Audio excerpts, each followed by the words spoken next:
Salve, muito boa noite. Olha, as coisas na política acontecem muito rapidamente. Como diz o político mineiro, né? Como a nuvem. Você olha, está de um jeito. Daqui a pouco olha de novo, está de outro jeito. Pois é, hoje foi aprovado na Comissão de Constituição e Justiça, agora no início da noite, o parecer do deputado Bonifácio de Andrada, do PSDB de Minas Gerais, que não aceita a abertura do processo contra o presidente Michel Temer no Supremo Tribunal Federal.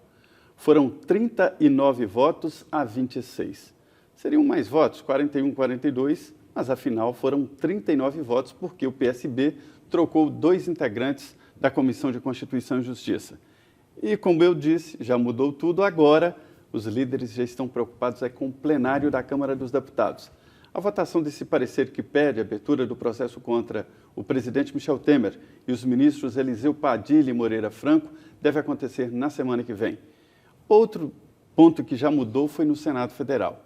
Ontem o plenário acabou retornando ao mandato o senador afastado pela primeira turma do Supremo, Aécio Neves, do PSDB de Minas Gerais. Hoje, um novo dia, ele já assumiu o mandato e fez um discurso agora à noite também, dizendo que vai provar a sua inocência. Ele fez um discurso tranquilo demais para quem viu o mundo pela janela, pela fresta da cortina durante mais de 7 dias, 8 dias. E ele disse que vai continuar no Senado Federal e é lá que vai provar a sua inocência. E, Denise, o senador Aécio Neves está sofrendo uma pressão muito grande para renunciar à presidência do PSDB, né?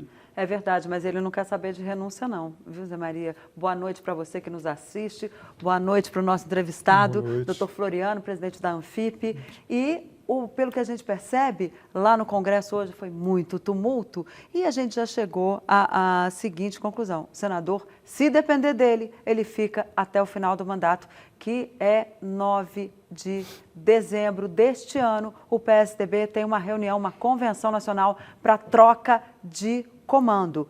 Mas, como o Zé Maria adiantou, há aí uma tentativa de Aécio de permanecer no cargo porque ele considera que é preciso pacificar o PSDB. E ele agora vai apostar, ele continua licenciado e fica, embora licenciado, ele ainda é presidente do partido, até o dia 9 de dezembro. E assim ele vai tentar usar esse período para escapar desse processo no Conselho de Ética. Ontem eu conversava com o senador João Alberto, presidente do Conselho de Ética, e ele me dizia que ele quer partir para o arquivamento dessa nova denúncia, desse processo aí contra o presidente afastado do PSDB, Aécio Neves. E sobre o plenário da Câmara, Denise, na semana que vem, o que você acha? Olha, a aposta, dificilmente o presidente Michel Temer não terá os votos. Ou seja, todo mundo, a aposta geral é que ele vai ter uma vitória na Câmara dos Deputados, mas uma vitória não tão expressiva que permita a ele levar a pauta que ele pretende seguir,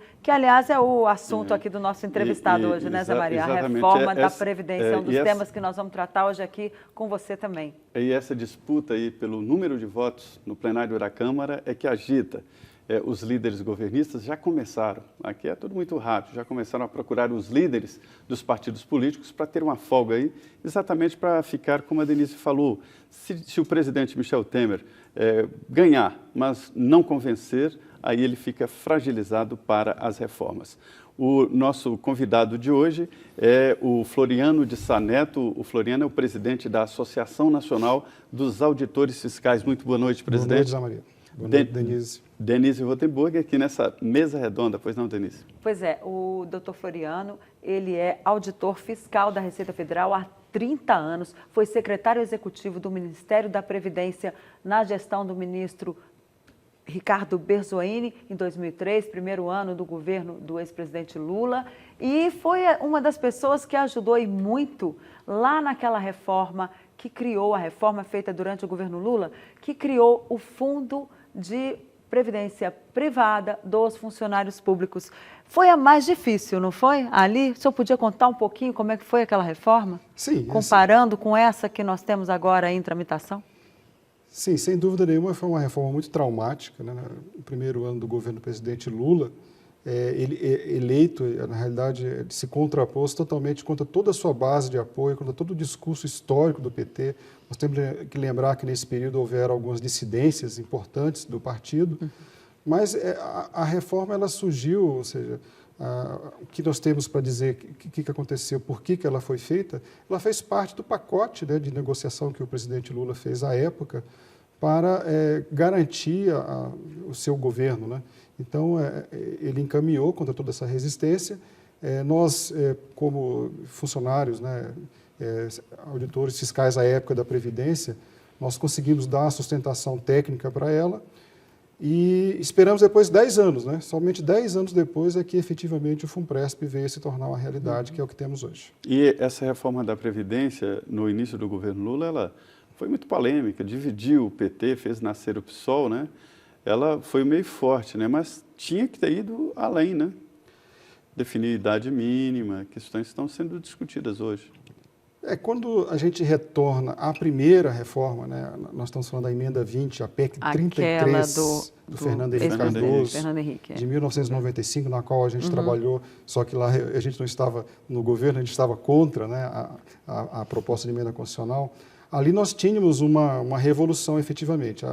Havia a expectativa de aprovar a idade já naquela época, mas principalmente o que se colocou lá atrás, em 1995, era a privatização total da Previdência Social, que passaria a ter praticamente uma renda mínima inspirada no modelo chileno, que atualmente fez água.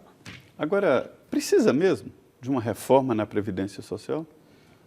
Olha, essa questão a gente precisa, o modelo previdenciário, existem algumas verdades e algumas mentiras que são propaladas, né? Se vive mais. O Brasil é um país extremamente desigual.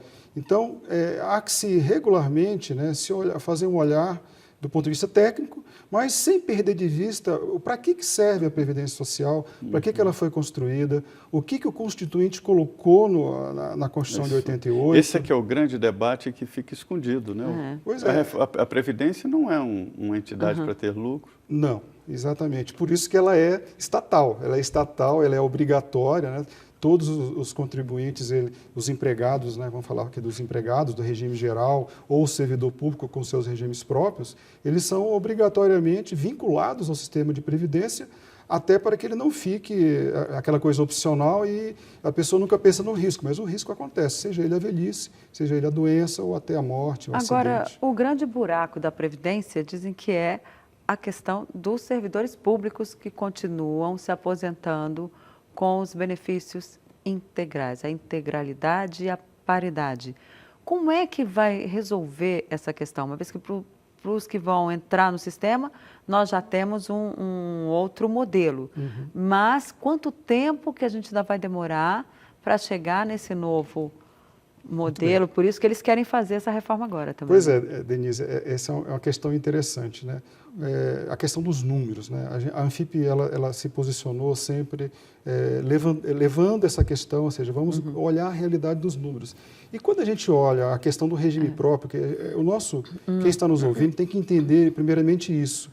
Há uma separação muito clara, o que é regime geral, que é o INSS, e o que é regime próprio, seja ele o federal, seja ele o militar também, e nos estadual, Estados Unidos. municipal, em alguns casos. É uma diferença grande. E aí eu repito aqui o início da nossa conversa. É bom o senhor explicar direitinho para o nosso telespectador como é que são essas duas. Sim. As diferenças básicas. A diferença básica é o regime geral, o INSS, ele tem um teto hoje de R$ 5.500, assim, para deixar redondo. Esse teto, hoje, o novo servidor público, ele já está submetido a esse teto. Então, não há mais diferença como havia antigamente. Por exemplo, eu sou servidor público há 30 anos. Então, eu tenho, como eu entrei antes de 98, eu tenho a paridade e a integralidade, mas isso é uma regra da minha contratação e sobre a qual eu pago 11% sobre a totalidade, não o teto do regime geral, e a União coloca 22%. Então, só voltando um pouquinho ao início da nossa conversa, para a Anfip, a reforma do servidor público ela já foi feita. Ela já foi feita no ano de 2003. E os resultados, é óbvio, os resultados não podem ser esperados de uma maneira imediata. A Previdência é um contrato de longo prazo. 20 anos, né? 20 anos. Então, hoje, assim, que a gente poderia dizer, que a gente extrai dos números oficiais do próprio governo. O chamado déficit do regime próprio, ele está hoje ao redor de 1,1 do PIB. O que é o déficit? A diferença entre o que se aporta, ou seja, o que é recolhido de mim e que o governo coloca, e o que se gasta com aposentados e pensionistas. A gente, colocando todo o serviço público federal, é 1,1 do PIB. Os dados demonstram que em 2060 esse número vai cair para 0,6. Então, assim, que eu ainda que tenha um pouquinho de crescimento nos próximos anos, está absolutamente sob controle, a reforma já está produzindo os seus efeitos e a longo prazo, e quando nós chegamos mais adiante, 2090, aí efetivamente não há mais que se falar em nada. Agora, mas acontece que o governo tem pressa porque diz que daqui a pouco vai chegar num ponto que não vai conseguir pagar para essas pessoas que estão no sistema hoje. Dizendo que o déficit só vai aumentar. Assim, vamos lá. Vamos de novo. Eu sei, o senhor quer dizer que é diferente da a despesa, né, entre o que eu tenho a despesa e a diferença entre o que se arrecada e o que se paga. Tá? Porque as pessoas estão vivendo mais, né, e continuam se aposentando cedo no serviço público, e aí, ou seja, é mais tempo para pagar a Previdência. Agora, também é outro ponto importante, né? As pessoas têm o servidor público, esse que ganha acima do teto do INSS, ele continua pagando. Ele paga 11% igual. Então, por isso que essa conta, né, ela tem que ser bem explicada. Nós não podemos demonizar o serviço público, né? Então, assim, para mim, o que já foi concluído, agora alterar a regra do jogo é impor, por exemplo, o governo está avisando, está anunciando que vai aumentar a taxação de 11% para 14%. Então, efetivamente, isso é confiscatório, né? É uma situação já posta. É muito alto. Né? É muito alto. E também vai aumentar a despesa do governo, porque ele tem que colocar a contraparte dele, os 28%. Né? Então, essa situação, ela se resolve no longo prazo, já está resolvida para os novos servidores públicos, eles ingressam, o teto é o mesmo, são pouquíssimas as diferenças hoje, e ele tem uma previdência complementar, que essa sim, ela é um objeto, assim, é um ponto importante a gente falar aqui, que a reforma, na realidade, ela acontece, um dos motivos é esse, é abrir essa previdência que hoje é complementar fechada, o FUNPRESP, ela está sendo oferecida ao setor privado. Então, a gente tem que falar isso. Então, a reforma hoje, do jeito que está proposta, ela é muito mais uma abertura de mercado. Aliás, eu digo até mais, eu digo que ela vai acabar com o FUNPRESP e vai deixar o mercado das altas rendas totalmente...